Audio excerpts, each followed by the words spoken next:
North Indians కూడా దక్షిణ భాషలు అర్థం చేసుకోవాలి. పవన్ ఏపీ విభజన రేఖలు లేకుండా భారతదేశం మరింత ఐక్యంగా ఉండాలని డిప్యూటీ సీఎం పవన్ కళ్యాణ్ అభిప్రాయపడ్డారు. ఓ తమిళ ఇంటర్వ్యూలో మాట్లాడుతూ సాంస్కృతిక సమైక్యత కోసం నార్త్ ఇండియన్స్ కూడా దక్షిణాది రాష్ట్రాల భాషలైన తెలుగు, కన్నడ, తమిళ్ను అర్థం చేసుకోవాలి.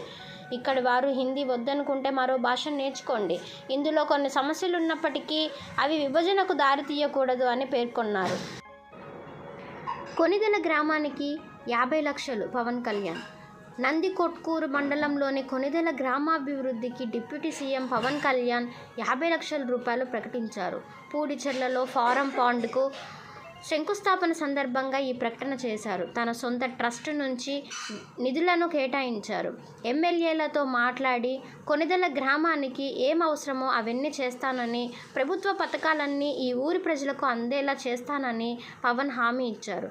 కాగా పవన్ కళ్యాణ్ ఇంటి పేరు కొణిదెల అని తెలిసింది.